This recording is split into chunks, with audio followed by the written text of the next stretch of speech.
गायत्री का 5वां अक्षर तु आपत्तियों और कठिनाइयों में धैर्य रखने की शिक्षा देता है। तु तुषाराणाम प्रपाते अपि यत्नो धर्मस्तु च आत्मनः महिमा च प्रतिष्ठा च प्रोक्ता परिश्रमस्य ही। अर्थात आपत्तिग्रस्त होने पर भी प्रयत्न करना आत्मा का धर्म है। प्रयत्न की महिमा और प्रतिष्ठा अपार कही गई है। मनुष्य के जीवन में विपत्तियां, कठिनाइयां, विपरीत परिस्थितियां, हानियां और कष्ट की घड़ियां आती ही रहती हैं। जैसे काल चक्र के 2 पहलू काल और दिन हैं, वैसे ही संपदा और विपदा, सुख और दुख भी जीवन रथ के 2 पहिए हैं। दोनों के लिए ही मनुष्य को निस्पृह वृत्ति से तैयार रहना चाहिए। आपत्ति में छाती पीटना और संपत्ति में इतराकर तिरछा चलना दोनों ही अनुचित हैं। आशाओं पर तुषारपात होने की निराशा, चिंता, भय और घबराहट उत्पन्न करने वाली स्थिति पर भी मनुष्य को अपना मस्तिष्क असंतुलित नहीं होने देना चाहिए। धैर्य को स्थिर रखते हुए सजगता, बुद्धिमता, शांति और दूरदर्शिता के साथ कठिनाइयों को मिटाने का प्रयत्न करना चाहिए। जो कठिन समय में भी हंसता रहता है, जो नाटक के पात्रों की तरह जीवन के खेल को खेलता है, उसी की बुद्धि स्थिर मानी जा सकती है। समय अनुसार बुरे दिन तो निकल जाते हैं, पर वे अनेक अनुभवों, गुण और सहन शक्ति का उपहार दे जाते हैं। कठिनाइयाँ मनुष्य को जितना सिखाती हैं, उतना 10 गुरु मिलकर भी नहीं सिखा सकते। संचित प्रारब्ध भोगों का बोझ भी उन आपत्तियों के साथ उतर जाता है। आपत्तियाँ हमारे विवेक और पुरुषार्थ को चुनौती देने आती हैं और जो उस परीक्षा में उत्तीर्ण हो जाता है, उसी के गले में कीर्ति और प्रतिष्ठा की जयमाला पहनाई जाती है। इसलिए मनुष्य का कर्तव्य है कि वह भूतकाल से अभिज्ञ, वर्तमान के प्रति सजग और भविष्य के प्रति निर्भय रहे। मनुष्य को अच्छी से अच्छी आशा करनी चाहिए, किंतु बुरी से बुरी परिस्थिति के लिए तैयार भी रहना चाहिए। मानसिक संतुलन संपत्ति या विपत्ति किसी भी दशा में नहीं बिगड़ने देना चाहिए। वर्तमान की अपेक्षा उत्तम दशा में पहुंचने का पूर्ण प्रयत्न करना तो आत्मा का स्वाभाविक धर्म है, परंतु कठिनाइयों से घबरा जाना उसके गौरव की दृष्टि से अनुपयुक्त है। जो आनंदमय जीवन का रसास्वादन करना चाहता है, उसे कठिनाइयों से निर्भय होकर अपने कर्तव्य पथ पर दृढ़तापूर्वक आरूढ़ हो जाना चाहिए और हंसते हुए हर स्थिति का मुकाबला करना चाहिए। आपत्तियों से डरना व्यर्थ है। मनुष्य जीवन में दुख और कठिनाइयों का बड़ा महत्वपूर्ण स्थान है। कठिनाइयों के आघातों में ही प्रगति का विधान छिपा है। यदि सदा केवल सरलता और अनुकूलता ही रहे तो चैतन्यता घटती जाएगी और मनुष्य शनै शनै आलसी और अकर्मण्य बनने लगेगा। उसके मनः क्षेत्र में एक प्रकार का अवसाद उत्पन्न होगा, जिसके कारण उन्नति, अन्वेषण, आविष्कार और महत्वाकांक्षाओं का मार्ग अवरुद्ध हुए बिना न रहेगा। जब दुख की अनुभूति ना हो, तब सुख में कोई आनंद नहीं मिलता। रात ना हो, सदैव दिन ही रहे, तो उस दिन से किसे क्या आनंद मिलेगा। यदि नमक, मिर्च, कड़वा, कसैला स्वाद ना हो और केवल मीठा ही मीठा सदा खाने को मिले, तो वह मधुरता एक भार बन जाएगी। इसी प्रकार सुख में आनंद का आस्वादन होना तभी संभव है जब दुख का पुट साथ साथ में हो। दुख को हम बुरा कहते हैं, परंतु वस्तुतः वही प्रगति का वास्तविक केंद्र है। संसार में जितने महापुरुष हुए हैं, उनकी महानता, यश एवं प्रतिष्ठा का कारण उनकी कष्ट सहिष्णुता हुई है। राजा हरिश्चंद्र यदि चांडाल के हाथों न बिके होते, कोई उनका नाम भी न जानता होता। दधीची, शिवी, प्रहलाद, मोरध्वज, सीता, दमयंती, द्रौपदी, कुंती आदि के जीवन में यदि कठिनाई न आती, वे लोग ऐश्वर्य से जीवन बिताते रहते, तो उनकी महानता का कोई कारण शेष न रह जाता। दुर्गम पर्वतों पर उगने वाले वृक्ष ही विशाल आकार के और दीर्घजीवी होते हैं। जो फुलवारी नित्य सींची जाती है, वह कुछ ही दिन में मुरझाकर अपनी जीवन लीला समाप्त कर देती है। जो व्यक्ति समाज एवं राष्ट्र परिश्रमी और कष्ट सहिष्णु होता है, वही विजय और उन्नति का वर्ण करता है। इतिहास बताता है कि जो जातियां सुख उपभोग में डूबी, वे थोड़े ही समय में हतप्रभ होकर दीनता और दास्ता के गर्त में गिर पड़ी। हमारे पूर्वज कष्ट सहिष्णुता के महान लाभों से भली प्रकार परिचित थे, इसलिए उन्होंने उसके अभ्यास को जीवन व्यवस्था में प्रमुख स्थान दिया। तितिक्षा और तपश्चर्या के कार्यक्रम के अनुसार वे दुखों से लड़ने का वैसा ही पूर्व अभ्यास करते थे, जैसे युद्ध स्थल में लड़ने से पूर्व फौजी जवान को बहुत दिन तक युद्ध कौशल की शिक्षा प्राप्त करनी होती है। राजा रईसों के बालक भी प्राचीन काल में शिक्षा प्राप्त करने के लिए ऋषियों के गुरुकुलों में जाया करते थे और कठोर श्रमजीवी दिनचर्या को अपनाकर विद्या अध्ययन करते थे। जैसे जलाशय को पार करने का अवसर मिलने पर तैराक को बड़ा उत्साह और आनंद होता है, वैसे ही कष्ट सहिष्णु जीवन के अभ्यासी को नाना प्रकार की उलझनों और आपत्तियों को पार करने में अपने पौरुष और गौरव के विकास का उत्साहवर्धक अवसर दिखाई पड़ता है। इसके विपरीत जो लोग केवल सुख ही सुख चाहते हैं, वे अति सामान्य रोजमर्रा के जीवन में आती रहने वाली घटनाओं से भी ऐसी घबराहट, चिंता, बेचैनी और पीड़ा अनुभव करते हैं, मानो उनके सिर पर कोई भारी वज्र टूट पड़ा हो। कठिनाइयाँ हर मनुष्य के जीवन में आती हैं, उनका आना अनिवार्य और आवश्यक है। प्रारब्ध कर्मों के भोग के बोझ को उतारने के लिए ही नहीं, वरन मनुष्य की मनोभूमि और अंतर आत्मा को सुदृढ़, तीक्ष्ण, पवित्र, प्रगतिशील, अनुभवी और विकसित करने के लिए भी कष्टों एवं आपत्तियों की भारी आवश्यकता है। जैसे भगवान मनुष्य को दया करके नाना प्रकार के उपहार दिया करते हैं, वैसे ही वे दुख और आपत्तियों का भी आयोजन करते हैं, जिससे मनुष्य का अज्ञान, अहंकार, आलस्य, अपवित्रता और व्यामोह नष्ट हो। कठिनाइयां आने पर हतप्रभ, किम कर्तव्य विमूढ़ या कायर हो जाना और हाथ पैर फुलाकर रोना झींकना शुरू कर देना, अपने को या दूसरों को कोसना सर्वथा अनुचित है। यह तो भगवान की उस महान कृपा का तिरस्कार करना हुआ। इस प्रकार तो वह कठिनाई कुछ लाभ न दे सकेगी, वरन उल्टे निराशा, कायरता, अवसाद, दीनता आदि का कारण बन जाएगी। कठिनाई देखकर डर जाना, प्रयत्न छोड़ बैठना, चिंता और शोक करना किसी सच्चे मनुष्य को शोभा नहीं देता। आपत्ति एक प्रकार से हमारे पुरुषार्थ की ईश्वरीय चुनौती है, जिसे स्वीकार करके ही हम प्रभु के प्रिय बन सकते हैं।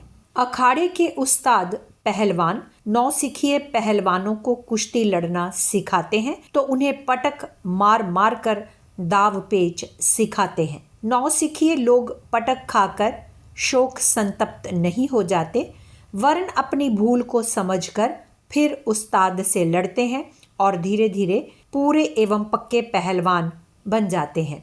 ईश्वर ऐसा ही उस्ताद है, जो आपत्तियों की पटक मार मार कर हमारी अनेक अपूर्णताएं दूर करके पूर्णता तक पहुंचाने की महान कृपा करता है। कठिनाइयों से डरने या घबराने की कोई बात नहीं, वह तो इस सृष्टि का एक उपयोगी, आवश्यक एवं सार्वभौम विधान है। उनसे ना तो दुखी होने की जरूरत है, न घबराने की और न किसी पर दोषारोपण करने की। हाँ, हर आपत्ति के बाद नए साहस और नए उत्साह के साथ उस परिस्थिति से लड़ने की और प्रतिकूलता को हटाकर अनुकूलता उत्पन्न करने के लिए प्रयत्नशीलता की आवश्यकता है। यह प्रयत्न आत्मा का धर्म है। इस धर्म को छोड़ने का अर्थ अपने को अधर्मी बनाना है। प्रयत्न की महिमा अपार है। आपत्ति द्वारा जो दुख सहना पड़ता है, उसकी अपेक्षा उसे विशेष समय में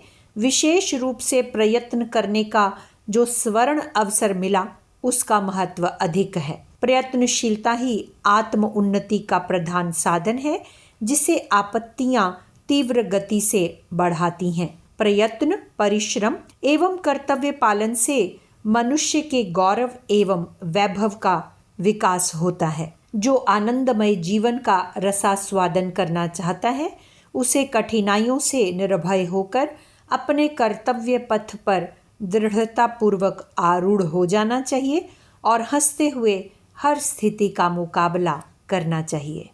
कठिनाइयों द्वारा आध्यात्मिक विकास।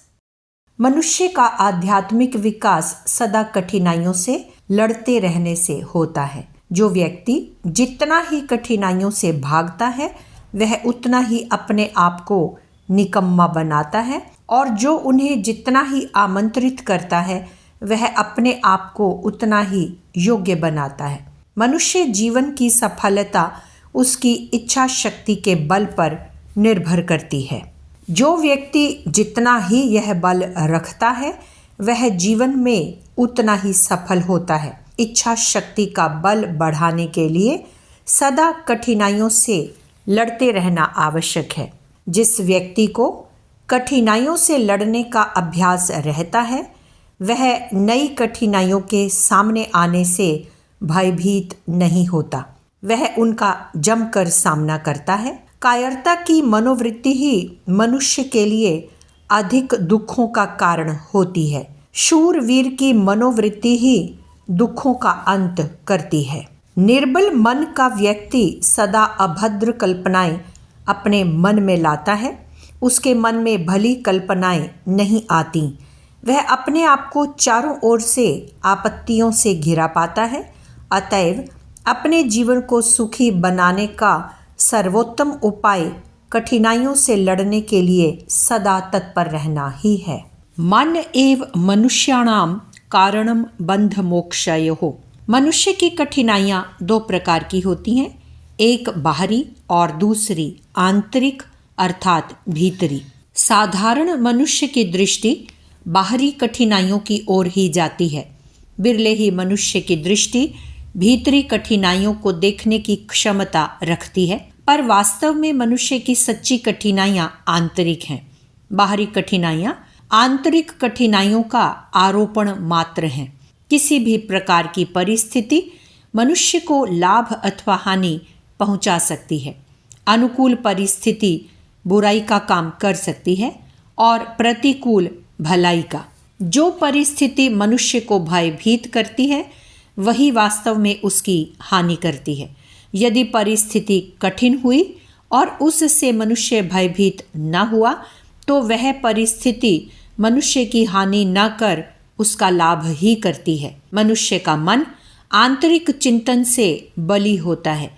जिस व्यक्ति को अपने कर्तव्य का पूरा निश्चय है, जो उसको पूरा करने के लिए अपना सर्वस्व खोने के लिए तैयार रहता है, उसे कोई भी परिस्थिति भयभीत नहीं कर सकती। मनुष्य के मन में अपार शक्ति है। वह जितनी शक्ति की आवश्यकता का अनुभव करता है, उतनी शक्ति उसे अपने ही भीतर से मिल जाती है। जो व्यक्ति अपने आप को कर्तव्य की दृष्टि से भारी संकटों में डालता रहता है, वह अपने भीतर अपार शक्ति की अनुभूति भी करने लगता है।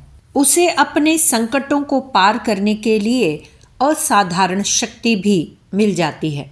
जैसे जैसे उसकी इस प्रकार की आंतरिक शक्ति की अनुभूति बढ़ती है, उसकी कार्यक्षमता भी बढ़ती जाती है। जब कभी कोई मनुष्य अपने आप को कठिनाइयों में पड़े हुए पाता है, तो उसे अपने कर्तव्य का ध्यान नहीं रहता।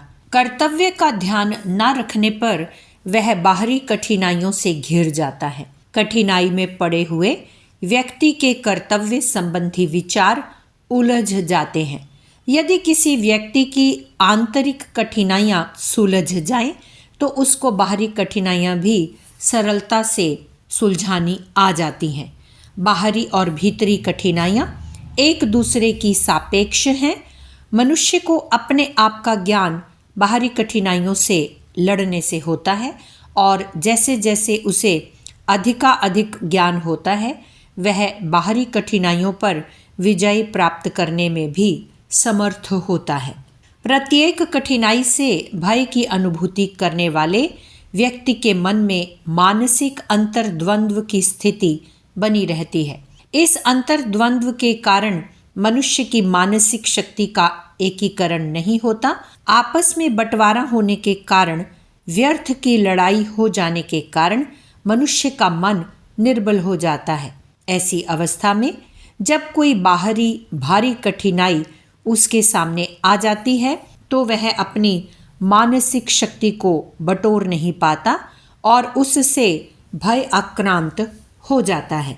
जिस प्रकार आंतरिक संघर्ष में उलझा रहने वाला राष्ट्र निर्बल होता है और बाहरी आपत्तियों का आवाहन करता है, उसी प्रकार मानसिक अंतर्द्वंद्व वाले व्यक्ति जमकर बाह्य कठिनाइयों का सामना करें तो उनके आंतरिक मन में शांति प्राप्त हो जाए। निकम्मा मन ही शैतान की क्रियाशाला होता है। बाहरी कठिनाइयों के हल करने के प्रयत्न में अनेक कठिनाइयां अपने आप ही हल हो जाती हैं। साधारणतः जो काम मनुष्य के हाथ में आ जाए और जिससे न केवल अपना ही लाभ हो वरन दूसरे का भी लाभ हो, उसे छोड़े नहीं। वह काम पूरा करने के लिए जो त्याग और कष्ट सहने की आवश्यकता हो, उसे सहे। यदि वह अपना अभ्यास इस तरह बना ले तो वह देखेगा कि उसे धीरे धीरे ठोस आध्यात्मिक ज्ञान होता जाता है। जो ज्ञान मनुष्य को दार्शनिक चिंतन से नहीं आता, वही ज्ञान उसे अपनी परिस्थितियों से लड़ने से आ जाता है। जो मानसिक एकता और शांति राग भोग से नहीं आती, वही कठिनाइयों से लड़ने से अपने आप आ जाती है। कठिनाइयों से लड़ते रहना न केवल अपने जीवन को सफल बनाने के लिए आवश्यक है, वरन दूसरे लोगों को भी प्रोत्साहित करने के लिए आवश्यक है। जिस प्रकार मनुष्य के दुर्गुण संक्रामक होते हैं, उसी प्रकार सद्गुण भी संक्रामक होते हैं। एक कायर को रण से भागते देखकर दूसरे सैनिक भी रण से भाग पड़ते हैं, और एक को रण में जमकर लड़ते देखकर दूसरे व्यक्ति भी हिम्मत नहीं छोड़ते। उनके भीतर वीरता का भाव जागृत हो जाता है। सभी मनुष्यों में सभी प्रकार के दुर्गुणों और सद्गुणों की भावना रहती है। मनुष्य जिस प्रकार के वातावरण में रहता है, उसमें उसी प्रकार के मानसिक गुणों का आविर्भाव होता है। वीर पुरुष का चरित्र ही दूसरे लोगों के लिए शिक्षा है।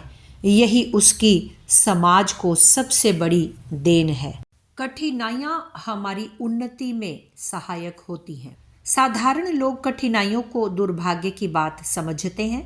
जिन लोगों ने किसी संपन्न परिवार में जन्म लिया है, वे तो हर तरह की असुविधा से घबराते हैं और यही अभिलाषा किया करते हैं कि उनकी समस्त आवश्यकताएं बिना किसी दिक्कत के यथा समय पूर्ण होती रहें। अन्य लोग भी ऐसे व्यक्तियों को बड़ा भाग्यवान समझते हैं, पर वास्तव में बात ऐसी नहीं है। जिन लोगों ने कभी जीवन की कठोरता के दर्शन नहीं किए, वे अनेक दृष्टियों से कच्चे रह जाते हैं। इसलिए भगवान ने जहाँ सुखों की सृष्टि की है, वहाँ दुखों और कठिनाइयों की रचना भी कर दी है।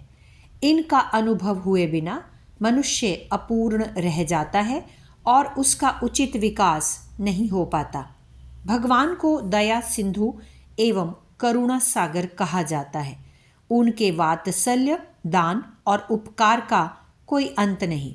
साधारण प्राणियों का जब अपनी कृतियों पर अपनी संतति पर इतना ममत्व होता है तो उस महान प्रभु का अपने बालकों पर कितना स्नेह होगा, इसकी कल्पना करना भी सहज नहीं है।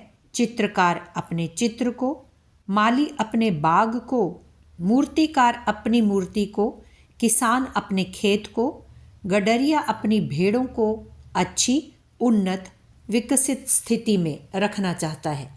उन्हें अच्छी स्थिति में देखकर प्रसन्न होता है। फिर परमात्मा अपनी सर्वश्रेष्ठ रचना मनुष्य को अच्छी स्थिति में ना रखना चाहे, ऐसा नहीं हो सकता। निश्चय ही प्रभु का यह प्रयत्न निरंतर रहता है कि हम सब सुखी एवं सुविकसित हों। उनकी दया और करुणा निरंतर हमारे ऊपर बरसती रहे। इतना होते हुए भी देखा जाता है कि कितने ही मनुष्य अत्यंत दुखी हैं। उन्हें अनेक प्रकार के कष्ट और अभाव सता रहे हैं। भय, पीड़ा, वियोग, त्रास, अन्याय एवं अभाव से संत्रस्त हुए कितने ही व्यक्ति बुरी तरह दुख के सागर में गोते लगा रहे हैं। किसी किसी पर ऐसी आकस्मिक विपत्ति आती है कि देखने वालों का हृदय दहल जाता है। ऐसे अवसरों पर ईश्वर की दयालुता पर संदेह होने लगता है। कई बार तो कष्टों को दैवी कोप, ईश्वरीय निष्ठुरता मान लिया जाता है, परंतु वस्तुस्थिति ऐसी नहीं है। प्रभु एक क्षण भर के लिए भी रुक नहीं सकता। जिसे हम विपत्ति समझते हैं वह भी एक प्रकार से उनकी दया ही होती है। माता का अपने बच्चे पर असाधारण प्यार होता है। वह उसे सुखी बनाने के लिए अपनी समझ के अनुसार कोई बात उठा नहीं रखती, तो भी उसके कई कार्य ऐसे हैं जो बालक को अप्रिय होते हैं। बालक किसी स्वादिष्ट भोजन को बहुत अधिक मात्रा में खाना चाहता है। माता जानती है कि अधिक खाने से यह बीमार पड़ जाएगा, इसलिए वह बच्चे के रूठने, रोने, हाथ पांव पीटने की कुछ भी परवाह न करके उतना ही खाने को देती है जितना आवश्यक है। आग, हथियार, बारूद आदि से बच्चे को दूर रखा जाता है। वह उनसे खेलना चाहे तो बलपूर्वक रोक दिया जाता है।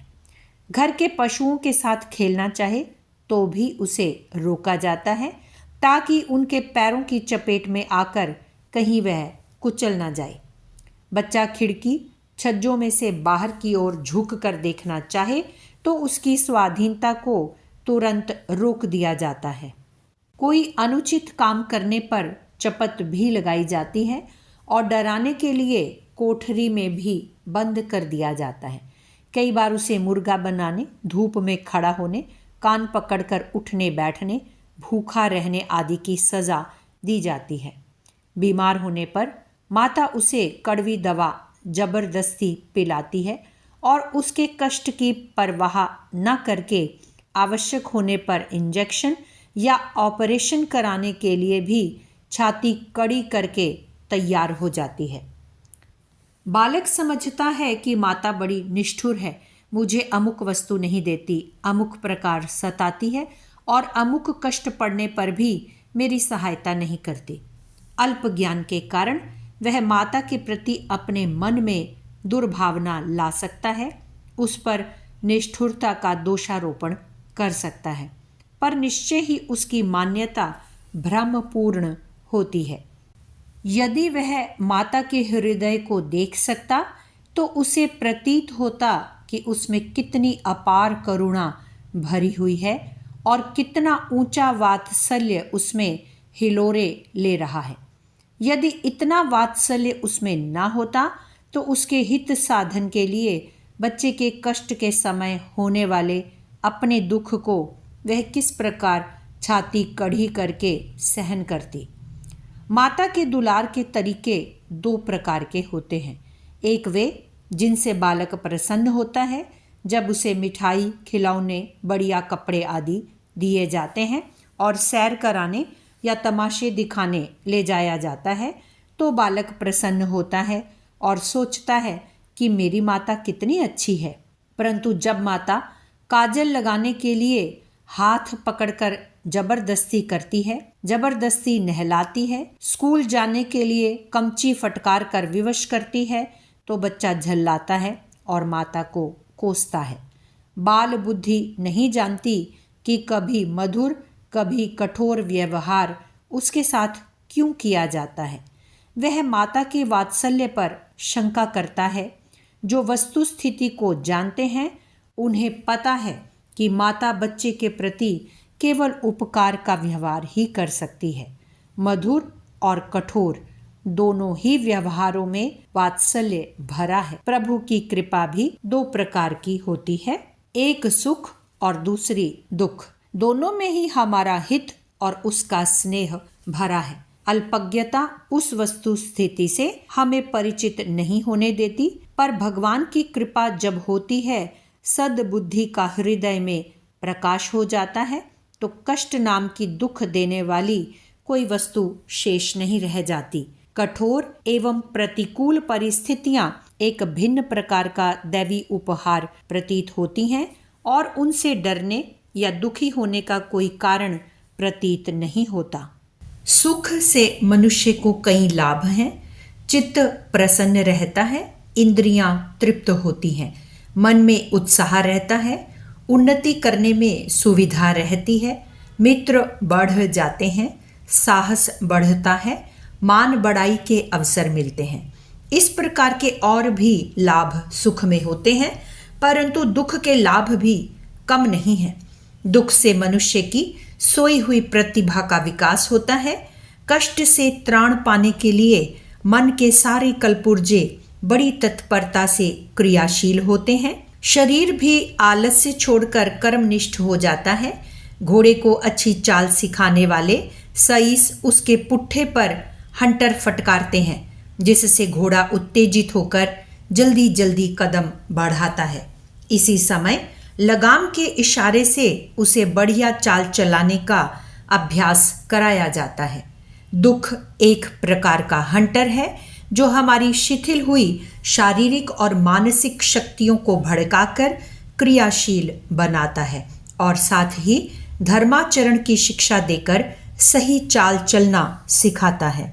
फोड़ा चिर जाने से उसमें भरा हुआ मवाद निकल जाता है। दस्त हो जाने से पेट में संचित मल की शुद्धि हो जाती है। लंघन हो जाने से कोष्ठगत दोषों का शमन हो जाता है। दुख आ जाने से संचित पाप का भार उतर जाता है और अंतश्चेतना बड़ी शुद्ध, निर्मल एवं हल्की हो जाती है। सोने को अग्नि में डालने से उसके साथ चिपटे हुए दूषित पदार्थ छूट जाते हैं और कांतिमान तथा तपा हुआ शुद्ध स्वर्ण प्रत्यक्ष हो जाता है। मनुष्य की कितनी ही बुराइयां, बुरी आदतें, दूषित भावनाएं और विचारधाराएं तब तक नहीं छूटती जब तक वह किसी विपत्ति में नहीं पड़ता। कुदरत का एक बड़ा तमाचा खाकर उस बेहोश को होश आता है और तब वह उस बेढंगी चाल को संभालता है। जो ज्ञान बड़े बड़े उपदेशों, प्रवचनों और कथाओं के सुनने से नहीं होता, वह विपत्ति की एक दुलत्ती खा लेने पर बड़ी सरलता से हृदयंगम हो जाता है। इस प्रकार कई बार काल दंड का एक आघात 1000 ज्ञानी गुरुओं से अधिक शिक्षा दे जाता है। सुख में जहाँ अनेक अच्छाइयाँ हैं, वहाँ यह एक भारी बुराई भी है कि मनुष्य उन सुख साधनों को सत्कर्म बढ़ाने में लगाने का सदुपयोग भूलकर ऐश उड़ाने, अहंकार में डूब जाने, अधिक जोड़ने के कुचक्र में पड़ जाता है। उसके समय का अधिकांश भाग तुच्छ स्वार्थों में लगा रहता है। परमार्थ की ओर से वह प्रायः पीठ ही फेर लेता है। इस बुरी स्थिति से अपने पुत्र को बचाने के लिए ईश्वर उसकी धन संपत्ति छीन लेते हैं। पढ़ने से जी चुराकर हर घड़ी खिलौने से उलझे रहने वाले बालक के खिलौने जैसे माता छीनकर छिपा देती है, वैसे ही धन, संतान, स्त्री, वैभव आदि के खेल खिलौनों को छीनकर ईश्वर हमें यह प्रेरणा देता है कि इस झंझट की अपेक्षा अधिक महत्वपूर्ण कार्य आपके लिए करने को पड़ा हुआ है। खेल छोड़ो और स्कूल जाओ की शिक्षा के लिए कई बार हानि का, आपत्ति का दैवी आयोजन होता है। कितनी ही उच्च आत्माएं तप रूपी कष्ट को अपना परम मित्र और विश्व कल्याण का मूल समझकर उसे स्वेच्छापूर्वक छाती से लगाती हैं। इससे उनकी कीर्ति अजर अमर हो जाती है और उस तप की अग्नि युग युगांतरों तक जनता को प्रकाश देती रहती है। हरिश्चंद्र, प्रहलाद, शिवी, मोरध्वज, दधीची, प्रताप, शिवाजी, हकीकत राय, वंदा बैरागी, भगीरथ, गौतम बुद्ध, ईसा मसीह आदि ने जो कष्ट सहे वे उनने स्वेच्छापूर्वक शिरोधार्य किए थे। यदि वे अपनी गतिविधि में थोड़ा सा परिवर्तन कर लेते तो उन आपत्तियों से सहज ही बच सकते थे, पर उन्होंने देखा कि यह कष्ट या हानि उस महान लाभ की तुलना में तुच्छ है, इसलिए उन्होंने प्रसन्नतापूर्वक अपने कष्ट साध्य मार्ग पर दृढ़ रहना उचित समझा। दूसरे लोग यह कल्पना कर सकते हैं कि उन्होंने बड़े कष्ट सहे, पर यदि उनकी मनोभूमि का कोई ठीक प्रकार परिचय प्राप्त कर सकेगा तो उसे प्रतीत होगा कि उनकी अंतर आत्मा प्रसन्नतापूर्वक उन सब को सहन कर रही थी। भगवान जिसे अपनी शरण में लेते हैं, जिसे बंधन मुक्त करना चाहते हैं, उसके अनिवार्य कर्म भोगों को जल्दी जल्दी भुगतवा कर उसे ऐसा ऋण मुक्त बना देते हैं कि भविष्य के लिए कोई बंधन शेष ना रहे और फिर भक्त को फिर जन्म मरण के चक्र में ना जाना पड़े। एक ओर तो विपत्ति द्वारा प्रारब्ध भोग समाप्त हो जाते हैं, दूसरी ओर उसकी आंतरिक पवित्रता बढ़ती है। इन उभय पक्षीय लाभों से वह बड़ी गति से परम लक्ष्य की ओर प्रगति करता है। तपस्वी लोग ऐसे कष्टों को प्रयत्न पूर्वक अपने ऊपर आमंत्रित करते हैं ताकि उनकी लक्ष्य यात्रा शीघ्र पूरी हो जाए। साधारणतः अनेक सद्गुणों के विकास के लिए भगवान समय समय पर अनेक कटु अनुभव कराते हैं। बच्चे की मृत्यु होने पर उसके शोक में वात्सल्य का हृदयगत परम सात्विक तत्व उमड़ता है, जिसके कारण वह अन्य बालकों पर अधिक प्रेम करना सीखता है। देखा गया है कि जिसकी पहली पत्नी गुजर जाती है वह अपनी दूसरी पत्नी से अधिक सद्व्यवहार करता है, क्योंकि एक पत्नी खो देने के कारण जो भावोद्रेक मन में हुआ उसके कारण दाम्पत्य कर्तव्यों का उसे ज्ञान हुआ है और अपने प्रथम दाम्पत्य की अपेक्षा दूसरे दाम्पत्य जीवन में अधिक सफल सिद्ध होता है। एक वियोग उसे उस खोई हुई वस्तु के महत्व को भली प्रकार हृदयंगम करा देता है। धन खोकर मनुष्य यह सीखता है कि धन का सदुपयोग कैसे किया जाना चाहिए। रोगी हो जाने पर आदमी यह जान पाता है कि संयत आहार विहार का क्या महत्व है। गाली देने पर जिसका मुंह पिट जाता है उसी को यह अक्ल आती है कि गाली देना बुरी बात है। जिसको अत्याचार सहना पड़ा वही जानता है कि दूसरों पर यदि जुल्म करूं तो उन्हें कितना कष्ट होगा। जब हम आपत्तिग्रस्त होकर दूसरों की सहायता के लिए हाथ पसारते हैं और दीन नेत्रों से दूसरों की ओर ताकते हैं, तब यह पता चलता है कि दूसरे दुखियों की सहायता करना हमारे लिए भी कितना आवश्यक कर्तव्य है। धैर्य एक महत्वपूर्ण गुण है। संसार में रहते हुए विपरीत परिस्थितियां अथवा आपत्तियां आना स्वाभाविक है। विशेषकर यदि हम कोई महत्वपूर्ण कार्य करना चाहते हैं तो उसमें अनेक कठिनाइयों का मुकाबला करना अनिवार्य ही समझना चाहिए। अनेक व्यक्ति ऐसे ही भय के कारण कभी किसी भारी काम में हाथ नहीं डालते। संभव है वे इस जीवन में आपत्तियों से बच जाएं, पर वे किसी प्रकार की प्रगति उन्नति भी नहीं कर सकते और एक तत्वदर्शी की निगाह में उनका जीवन कीड़े मकोड़ों से बढ़कर नहीं होता। जिसने शरीर धारण किया है उसे सुख दुख दोनों का ही अनुभव करना होगा। शरीरधारियों को केवल सुख ही सुख या केवल दुख कभी प्राप्त नहीं हो सकता। जब यही बात है कि शरीर धारण करने पर सुख दुख दोनों का ही भोग करना है, तो फिर दुख में अधिक उद्विग्न क्यों हुआ जाए? दुख सुख तो शरीर के साथ लगे ही रहते हैं। हम धैर्य धारण करके उनकी प्रगति को ही क्यों ना देखते रहें? जिन्होंने इस रहस्य को समझकर धैर्य का आश्रय ग्रहण कर लिया है, संसार में वही सुखी समझे जाते हैं। दुखों की भयंकरता को देखकर विचलित होना प्राणियों का स्वभाव है, किंतु जो ऐसे समय में भी विचलित नहीं होता, वही पुरुष सिंह धैर्यवान कहलाता है। आखिर हम अधीर होते क्यों हैं? इसका कारण हमारे हृदय की कमजोरी के सिवा और कुछ भी नहीं। इस बात को सब कोई जानते हैं कि आज तक संसार में ब्रह्मा से लेकर कृमि कीट पर्यंत संपूर्ण रूप से सुखी कोई भी नहीं हुआ। सभी को कुछ ना कुछ दुख अवश्य हुए हैं। फिर भी मनुष्य दुखों के आगमन से व्याकुल होता है, तो यह कमजोरी ही कही जा सकती है। महापुरुषों के सिर पर सींग नहीं होते।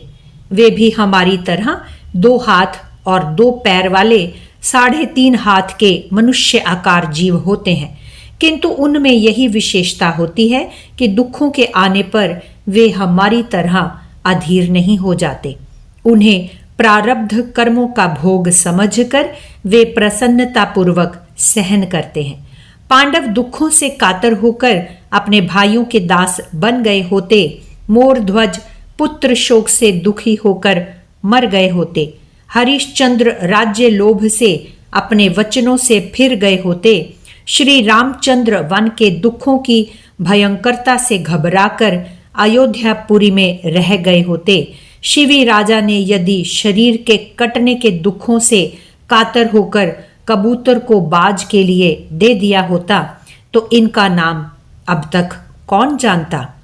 वे भी असंख्य नरपतियों की भांति काल के गाल में चले गए होते, किंतु इनका नाम अभी तक ज्यों का त्यों जीवित है। इसका एकमात्र कारण उनका धैर्य ही है। अपने प्रियजन के वियोग से हम अधीर हो जाते हैं, क्योंकि वह हमें छोड़कर चल दिया। इस विषय में अधीर होने से क्या काम चलेगा? क्या वह हमारी अधीरता को देखकर लौट आएगा? यदि नहीं, तो हमारा अधीर होना व्यर्थ है। फिर हमारे अधीर होने का कोई समुचित कारण भी तो नहीं, क्योंकि जिसने जन्म धारण किया है उसे मरना तो एक दिन है ही। जो जन्मा है वह मरेगा भी। संपूर्ण सृष्टि के पितामह ब्रह्मा है। चराचर सृष्टि उन्हीं से उत्पन्न हुई है। अपनी आयु समाप्त होने पर वे भी नहीं रहते, क्योंकि वे भी भगवान विष्णु के नाभि कमल से उत्पन्न हुए हैं। अतः महाप्रलय में वे भी विष्णु के शरीर में अंतर्निहित हो जाते हैं। यह अटल सिद्धांत है कि जायमान वस्तु का नाश होगा, तो फिर तुम उस अपने प्रिय का शोक क्यों करते हो? उसे तो मरना ही था, आज नहीं तो कल, और कल नहीं तो परसों। सदा कोई जीवित रहा भी है जो वह रहता। जहां से आया था चला गया, एक दिन तुम्हें भी जाना है। जो दिन शेष हैं उन्हें धैर्य के साथ उस गुणागार के गुणों के चिंतन में बिताओ। शरीर व्याधियों का घर है। जाति आयु भोग को साथ लेकर ही तो यह शरीर उत्पन्न हुआ है। पूर्व जन्म के जो भोग हैं वे तो भोगने ही पड़ेंगे।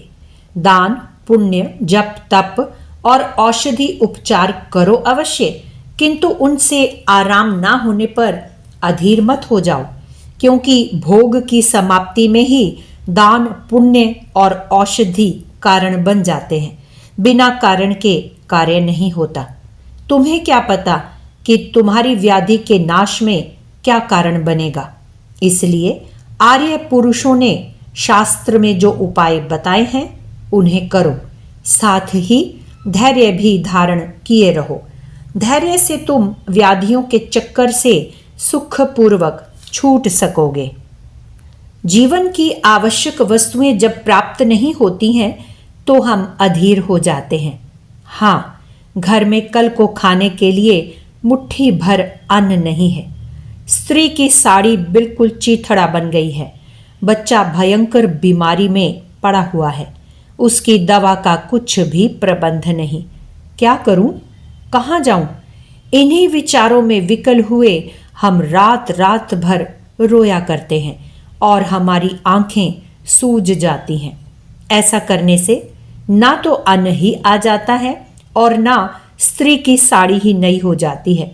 बच्चे की भी दशा नहीं बदलती। सोचना चाहिए हमारे ही ऊपर ऐसी विपत्तियां हैं, सो नहीं। विपत्तियों का शिकार किसे नहीं बनना पड़ा। त्रिलोकेश इंद्र ब्रह्म हत्या के भय से वर्षों घोर अंधकार में पड़े रहे। चक्रवर्ती महाराज हरिश्चंद्र डोम के घर जाकर नौकरी करते रहे। उनकी स्त्री अपने मृत बच्चे को जलाने के लिए कफन तक प्राप्त नहीं कर सकी। जगत के आदि कारण मर्यादा पुरुषोत्तम श्री रामचंद्र जी को 14 वर्षों तक घोर जंगलों में रहना पड़ा।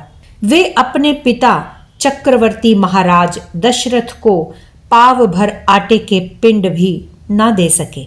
जंगल के इंगुदी फलों के पिंडों से ही उन्होंने चक्रवर्ती राजा की तृप्ति की।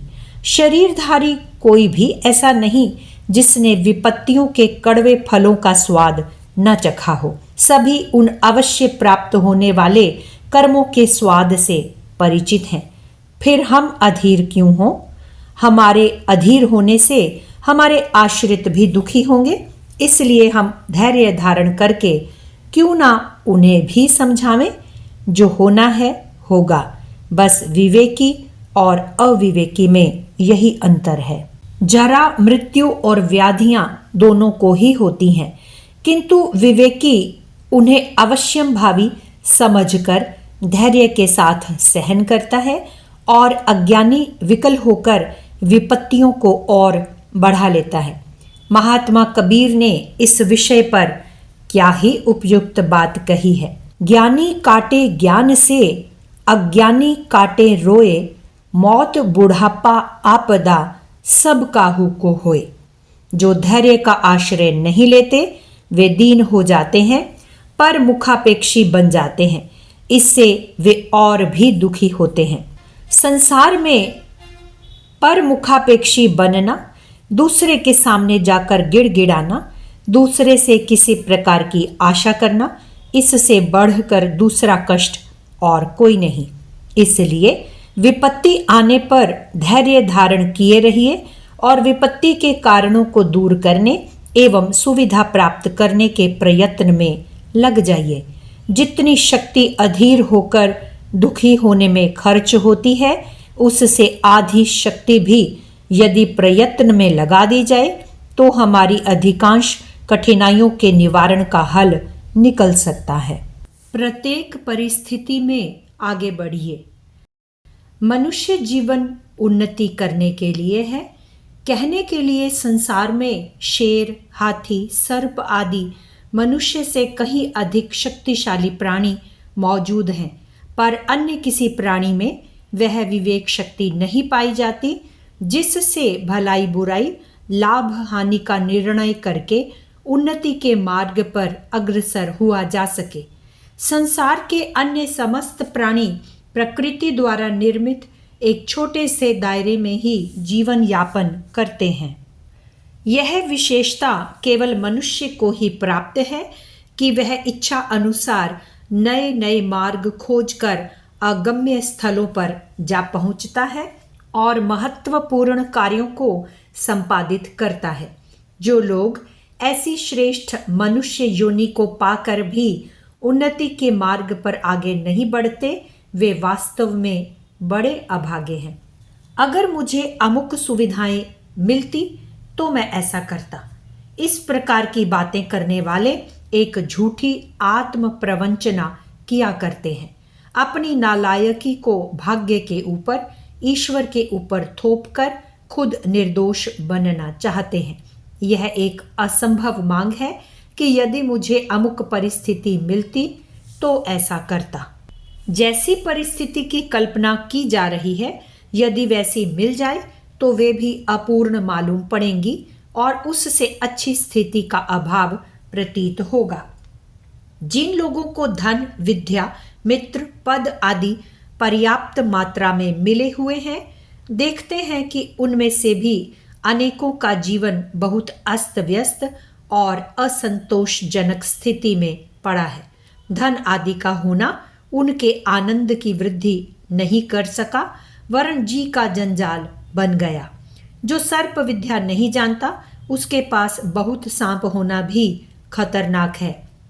जिसे जीवन कला का ज्ञान नहीं, उसे गरीबी में अभावग्रस्त अवस्था में थोड़ा बहुत आनंद तब भी है। यदि वह संपन्न होता तो उन संपत्तियों का दुरुपयोग करके अपने को और भी अधिक विपत्तिग्रस्त बना लेता। यदि आपके पास आज मनचाही वस्तुएं नहीं हैं तो निराश होने की आवश्यकता नहीं। टूटी फूटी चीजें हैं, उन्हीं की सहायता से अपनी कला को प्रदर्शित करना प्रारंभ कीजिए। जब चारों ओर घोर अंधकार छाया हुआ होता है तो वह दीपक जिसमें छदाम का दिया, आधे पैसे का तेल और दमड़ी की बत्ती है, कुल मिलाकर 1 पैसे की भी पूंजी नहीं है, वह चमकता है और अपने प्रकाश से लोगों के रुके हुए कामों को चालू करता है, जबकि हजारों के मूल्य वाली वस्तुएं चुपचाप पड़ी होती हैं। यह 1 पैसे की पूंजी वाला दीपक प्रकाशवान होता है, अपनी महत्ता प्रकट करता है, लोगों का प्यारा बनता है, प्रशंसित होता है और अपने अस्तित्व को धन्य बनाता है। क्या दीपक ने कभी ऐसा रोना रोया कि मेरे आकार होता तो ऐसा बड़ा प्रकाश करता? दीपक को कर्महीन नालायकों की भांति बेकार शेख चिल्लियों के से मंसूबे बांधने की फुर्सत नहीं है। वह अपनी आज की परिस्थिति, अपनी हैसियत और औकात को देखता है, उसका आदर करता है और अपनी केवल मात्र 1 पैसे की पूंजी से कार्य प्रारंभ करता है। उसका कार्य छोटा है बेशक, पर उस छोटेपन में भी सफलता का उतना ही अंश है जितना कि सूर्य और चंद्र के चमकने की सफलता में है। यदि आंतरिक संतोष, धर्म, मर्यादा और परोपकार की दृष्टि से तुलना की जाए तो अपनी अपनी मर्यादा के अनुसार दोनों का ही कार्य एक सा है, दोनों का ही महत्व समान है, दोनों की सफलता एक जैसी है।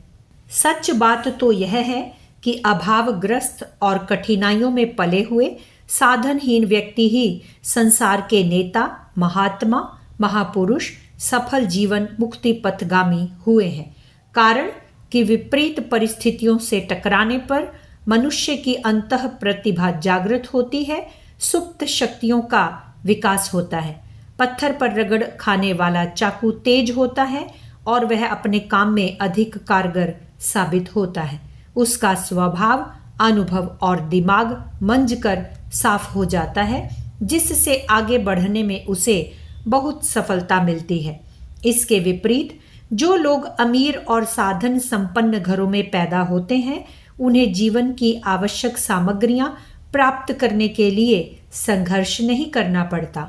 लाड़ दुलार, ऐश आराम के कारण उनकी प्रतिभा निखरती नहीं, वरन बंद पानी की तरह सड़ जाती है। यह निष्क्रिय चाकू की तरह जंग लगकर निकम्मी हो जाती है। आम तौर पर आजकल ऐसा देखा जाता है कि अमीरों के लड़के अपने जीवन में असफल रहते हैं और गरीबों के लड़के आगे चलकर चमक जाते हैं। पुराने जमाने में राजा रईस अपने लड़कों को ऋषियों के आश्रम में इसीलिए भेजते थे कि वहां रहकर अभावग्रस्त जीवन व्यतीत करें और अपनी प्रतिभा को तीव्र बनाएं। हमारा उद्देश्य यह कहने का नहीं कि अमीरी कोई बुरी चीज है और अमीरों के घर में पैदा होने वाले उन्नत जीवन नहीं बिता सकते। जहां साधन है वहां तो और भी जल्दी उन्नति होनी चाहिए। बढ़ई के पास बढ़िया लकड़ी और अच्छे औजार हों तब तो वह बहुत ही सुंदर फर्नीचर तैयार करेगा, यह तो निश्चित है। हमारा तात्पर्य केवल इतना है कि यदि जिंदगी जीने की कला आती हो तो अभाव, कठिनाई या विपरीत परिस्थिति भी बाधा नहीं डाल सकती। गरीबी या कठिनाई में साधनों की कमी का दोष है तो प्रतिभा को चमकाने का गुण भी है। अमीरी में साधनों की बाहुल्यता है तो लाड दुलार और ऐश आराम के कारण प्रतिभा के कुंद हो जाने का दोष भी है। दोनों ही गुण दोष युक्त हैं, किंतु जो जीवन जीना जानता है वह चाहे अमीर हो या गरीब, अच्छी परिस्थितियों में हो या कठिनाइयों में, कुछ भी क्यों ना हो, हर एक स्थिति में अनुकूलता पैदा कर सकता है और हर अवस्था में उन्नति, सफलता और आनंद प्राप्त कर सकता है। आनंदमय जीवन बिताने के लिए धन, विद्या, अच्छा सहयोग, स्वास्थ्य आदि की आवश्यकता है, परंतु ऐसा ना समझना चाहिए कि इन वस्तुओं के होने से ही जीवन आनंदमय बनेगा।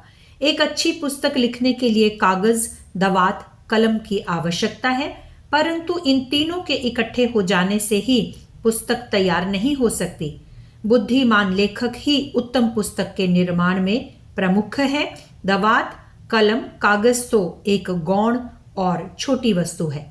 जिसे पुस्तक लिखने की योग्यता है उसका काम रुकेगा नहीं। इन वस्तुओं को वह बहुत ही आसानी से इकट्ठा कर लेगा।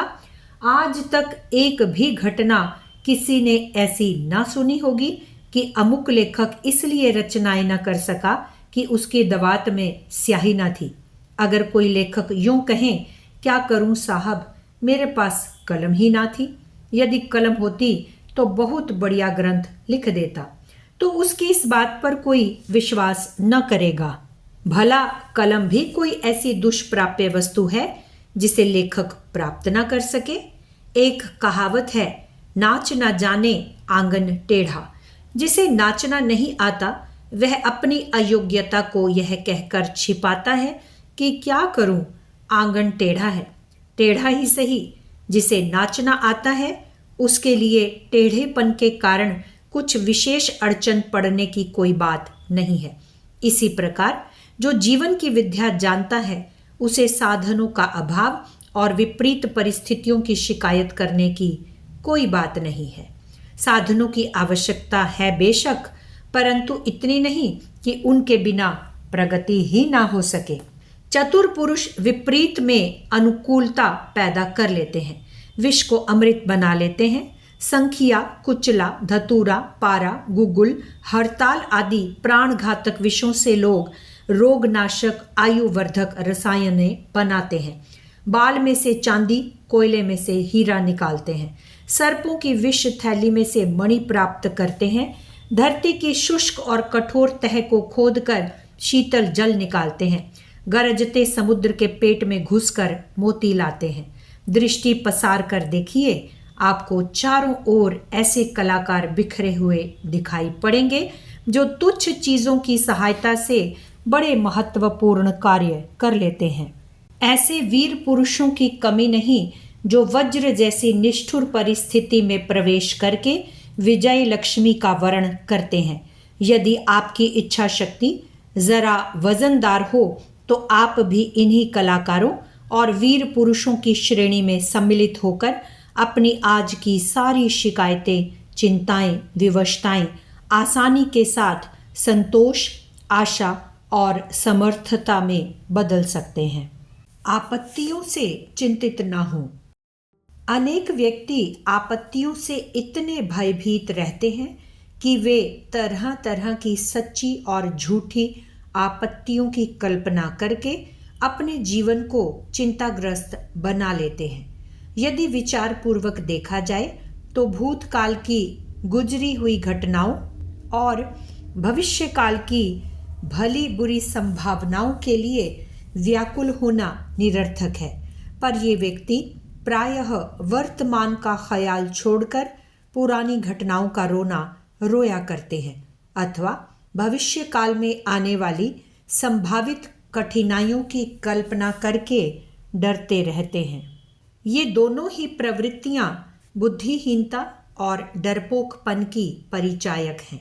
पुरानी या नई कैसी भी आपत्तियों के कारण चिंता करना सब तरह से हानिकारक है। इसमें हमारी बहुत सी शक्ति व्यर्थ ही नष्ट हो जाती है और हम अपने सम्मुख उपस्थित वास्तविक समस्याओं को हल करने में भी असमर्थ हो जाते हैं। चिंता मन में केंद्रीभूत नाना दुखद स्मृतियां तथा भावी भय की आशंका से उत्पन्न मानव मात्र का सर्वनाश करने वाला, उसकी मानसिक, शारीरिक एवं आध्यात्मिक शक्तियों का ह्रास करने वाला दुष्ट मनोविकार है। एक बार इस मानसिक व्याधि के रोगी बन जाने से मनुष्य कठिनता से इससे मुक्ति पा सकते हैं, क्योंकि अधिक देर तक रहने के कारण यह गुप्त मन में एक जटिल मानसिक भावना ग्रंथि के रूप में प्रस्तुत रहता है। वहीं से हमारी शारीरिक एवं मानसिक क्रियाओं को परिचालित करता है। आदत बन जाने से चिंता नैराश्य का रूप ग्रहण कर लेती है। ऐसा व्यक्ति निराशावादी हो उठता है।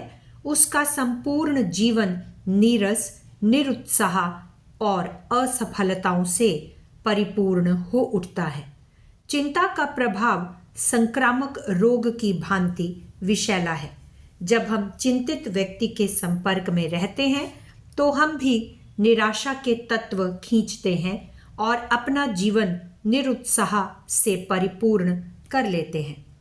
बहुत से व्यक्ति कहा करते हैं, भाई अब हम थक गए, बेकाम हो गए, अब परमात्मा हमें संभाल ले तो अच्छा है। वे इसी रोने को रोते रहते हैं, हम बड़े अभागे हैं, बदनसीब हैं, हमारा तो भाग्य फूट गया, दैव हमारे प्रतिकूल हैं, हम दीन हैं, गरीब हैं, हमने सर तोड़ परिश्रम किया परंतु भाग्य ने साथ नहीं दिया।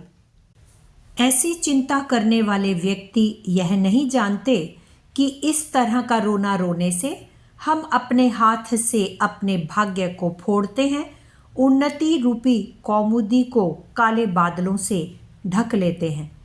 एक सुप्रसिद्ध विद्वान का कथन है, आपके जीवन में नाना पुरानी दुखद, कटु, चुभने वाली स्मृतियां दबी हुई पड़ी हैं।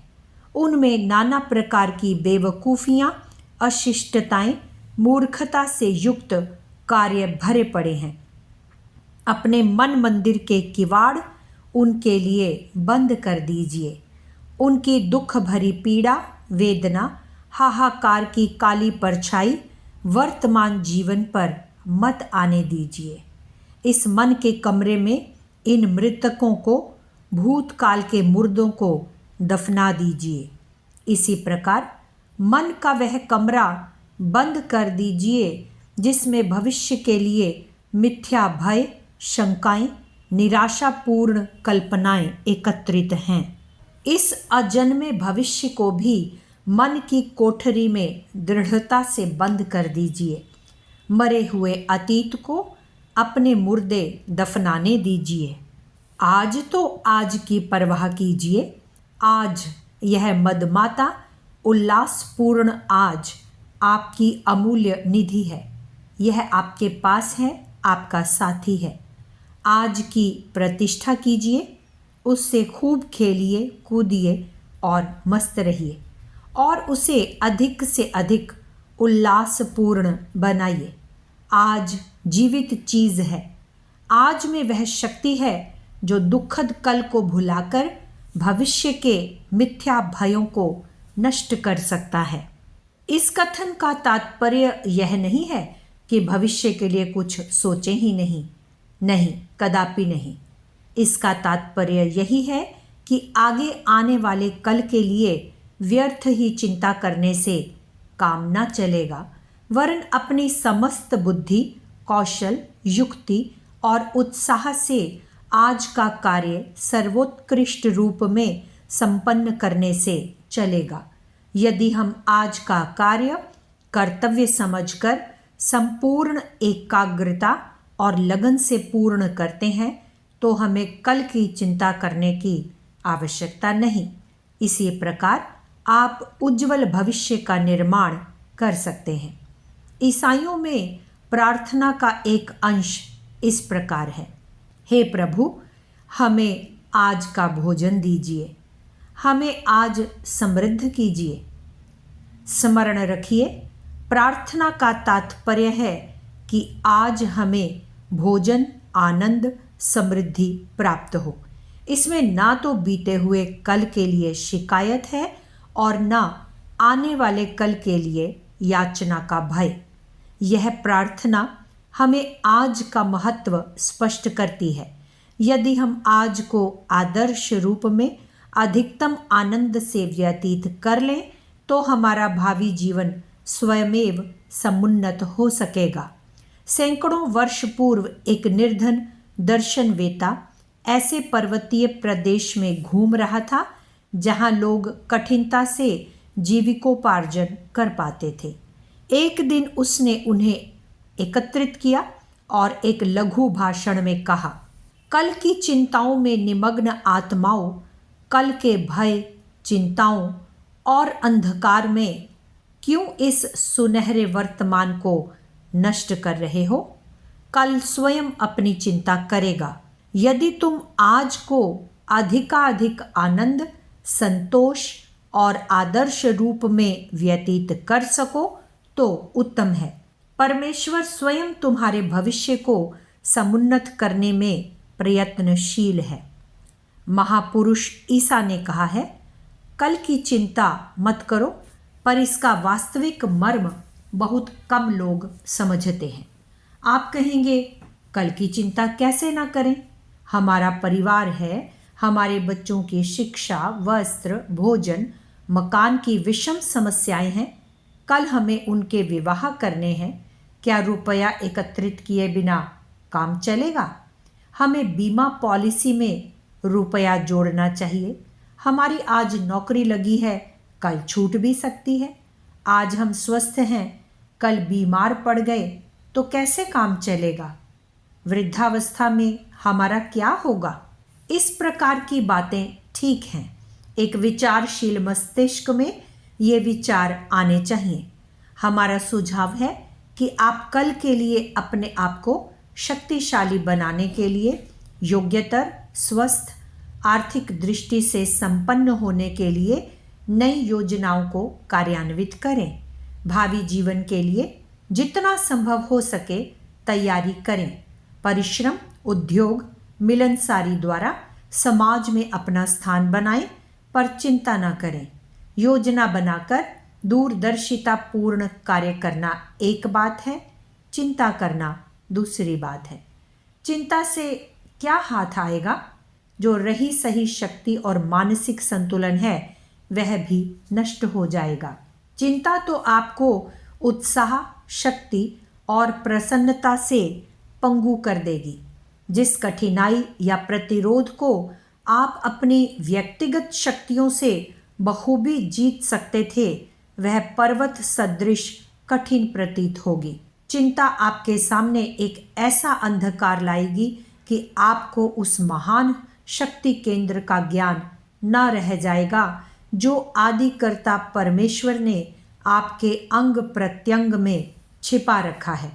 युद्ध, बीमारी, दिवाला या दुखद मृत्यु के अंधकारपूर्ण रुदन में शुभ चिंतन और अशुभ चिंतन में केवल यह अंतर है, अच्छा विचार वह है जो कार्य कारण के फल को तर्क की कसौटी पर परखता है, दूर की देखता है और किस कार्य से भविष्य में क्या फल होगा इसका संबंध देखकर भावी उन्नति की योजनाएं बनाता है।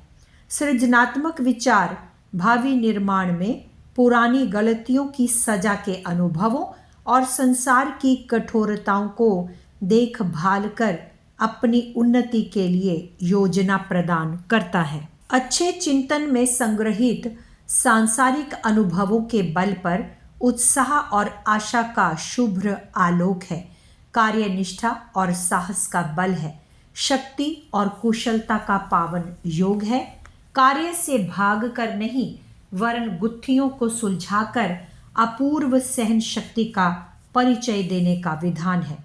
बुरी विचारधारा का प्रारंभ ही डर और घबराहट से होता है। कठिनाइयाँ आ रही हैं, हमें वह कार्य करना ही पड़ेगा जो साधारणतः हमने नहीं किया है। पैसा और शक्ति पास में नहीं रहेगी, फिर क्या किया जाएगा? ऐसी फालतू गलत कल्पनाएं आकर शक्ति और उत्साह का विनाश करती हैं। मानसिक संतुलन नष्ट होता है। इच्छा शक्ति और मनोबल पिछली गलतियों की स्मृति और वेदनाओं से नष्ट या पंगु हो जाता है। पश्चाताप एवं आत्मग्लानि के अंधकार में ऐसा व्यक्ति रही सही शक्ति को भी खो बैठता है। यह गलत कल्पनाएं चिंता जैसी राक्षसी की ही संतानें हैं।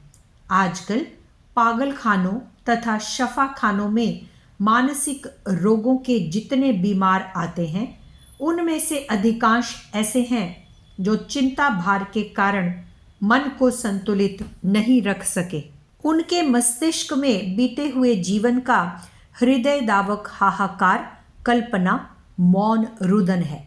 प्रिय व्यक्ति के विछोह की आकुलता, पीड़ा और दुस्सह वेदना है। हजारों रुपयों की हानि की कसक है। समाज में दूसरों द्वारा की हुई मान हानि की जलन है। समाज, अफसर, रूढ़ियों तथा पुलिस द्वारा किए गए अत्याचारों के विरुद्ध विद्रोह है। कोई पिटते कुटते ऐसे जड़ निराशावादी हो गए हैं कि उनका जैसे आनंद का स्रोत ही सूख गया है। इन्हीं अनुभवों के बल पर वे भविष्य में भय से उत्पन्न दुष्प्रवृत्तियों के शिकार हैं। अपनी प्रतिकूलता के दूषित विचार उनके अंतःकरण की उत्तम योजनाओं को क्षण भर में धूल में मिला देते हैं। मनुष्य की मानसिक शक्तियों को क्षय कर चिंता में फंसाने वाला भय महाराक्षस है। भय की प्रथम संतान चिंता है। इन स्मृतियों तथा भावी दुस्वप्नों का द्वंद्व मानसिक रोगों के रूप में प्रकट होता है। अव्यक्त आशंकाएं, कुकल्पनाएं संस्काराधीन होती हैं। वे रोग के रूप में उद्भूत होकर किसी प्रकार अपनी परितृप्ति चाहती हैं। आपत्ति निवारण के कुछ स्वर्णिम सूत्र। विपत्ति से घबराओ मत।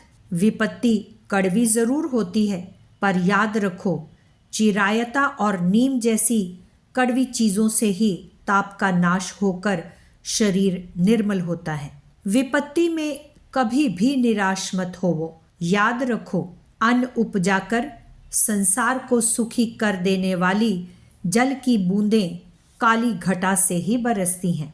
विपत्ति असल में उन्हीं को विशेष दुख देती है जो उससे डरते हैं। जिनका मन दृढ़ हो, संसार की अनित्यता का अनुभव करता हो और हर बात में भगवान की दया देखकर निडर रहता हो, उसके लिए विपत्ति फूलों की सेज के समान है। जैसे रास्ते में दूर से पहाड़ियों को देखकर मुसाफिर घबरा उठता है कि मैं इन्हें कैसे पार करूंगा, लेकिन पास पहुंचने पर वे उतनी कठिन मालूम नहीं होती। यही हाल विपत्तियों का है। मनुष्य दूर से उन्हें देखकर घबरा उठता है और दुखी होता है, परंतु जब वे ही सिर पर आ पड़ती हैं तो धीरज रखने से थोड़ी सी पीड़ा पहुंचाकर ही नष्ट हो जाती हैं। जिस तरह खरादे बिना सुंदर मूर्ति नहीं बनती, उसी तरह विपत्ति से गड़े बिना मनुष्य का हृदय सुंदर नहीं बनता। विपत्ति प्रेम की कसौटी है। विपत्ति में पड़े हुए बंधु बांधवों में तुम्हारा प्रेम बढ़े और वह तुम्हें निरभिमान बनाकर आदर के साथ उनकी सेवा करने को मजबूर कर दे, तभी समझो कि तुम्हारा प्रेम असली है। इसी प्रकार तुम्हारी विपत्ति पड़ने पर तुम्हारे बंधु बांधवों और मित्रों की प्रेम परीक्षा हो सकती है। काले बादलों के अंधेरे में ही बिजली की चमक छिपी रहती है। विपत्ति अर्थात दुख के बाद सुख, निराशा के बाद आशा, पतझड़ के बाद बसंत ही सृष्टि का नियम है। याद रहे कि जब तक सुख की एक रस्ता को वेदना की विषमता का गहरा आघात नहीं लगता, तब तक जीवन के यथार्थ तत्व का परिचय नहीं मिलता। विपत्ति पड़ने पर 5 प्रकार से विचार करो। पहला, विपत्ति अपने ही कर्म का फल है, इसे भोग लोगे तो तुम कर्म के कठिन बंधन से छूट जाओगे। दूसरा, विपत्ति तुम्हारे विश्वास की कसौटी है, इसमें न घबराओगे तो तुम्हें भगवान की कृपा प्राप्त होगी। तीसरा, विपत्ति मंगलमय भगवान का विधान है और उनका विधान कल्याणकारी ही होता है, इस विपत्ति में ही तुम्हारा कल्याण भरा पड़ा है। चौथा, विपत्ति के रूप में जो कुछ तुम्हें प्राप्त होता है यह ऐसा ही होने को था, नई चीज कुछ भी नहीं बन रही, भगवान का पहले से रच कर रखा हुआ ही दृश्य सामने आता है। पांचवा, जिस देह को, जिस नाम को और जिस नाम तथा देह के संबंध को सच्चा मानकर तुम विपत्ति से घबराते हो, वह देह, नाम और संबंध सब आरोप मात्र हैं। इस जन्म से पहले भी तुम्हारा नाम, रूप और संबंध था, परंतु आज उससे तुम्हारा कोई सरोकार नहीं। यही हाल इसका भी है। फिर विपत्ति में घबराना तो मूर्खता ही है, क्योंकि विपत्ति का अनुभव देह, नाम और इनके संबंध को लेकर ही होता है। जीवन के समस्त अन्य व्यापारों की तरह कठिनाइयों और आपत्तियों का आते जाते रहना भी स्वाभाविक नियम है। उनको बुरा या भला समझना बहुत कुछ अपनी मनोवृत्ति पर निर्भर है, पर वास्तव में अधिकांश आपत्तियां मनुष्य को उसकी गलतियां बतलाने वाली होती हैं। इसलिए मनुष्य का कर्तव्य है कि कैसी भी आपत्ति क्यों ना आ जाए, धैर्य को कभी ना छोड़े और शांत चित्त से उनके निवारण का प्रयास करे। ऐसा करने से आपत्तियां हानि करने के बजाय अंतिम परिणाम में लाभकारी ही सिद्ध होंगी। गायत्री मंत्र के तू अक्षर की व्याख्या, आपत्तियों में धैर्य। लेखक पंडित श्रीराम शर्मा आचार्य। अगर आपको हमारी यह वीडियो पसंद आई हो तो इसको लाइक करें, कमेंट और शेयर ज़रूर करें और हमारे YouTube चैनल ऋषि चिंतन को सब्सक्राइब भी कर लें। साथ ही बेल आइकन को भी दबाएं ताकि आपको आने वाली वीडियोस की नोटिफिकेशंस मिलती रहें। धन्यवाद।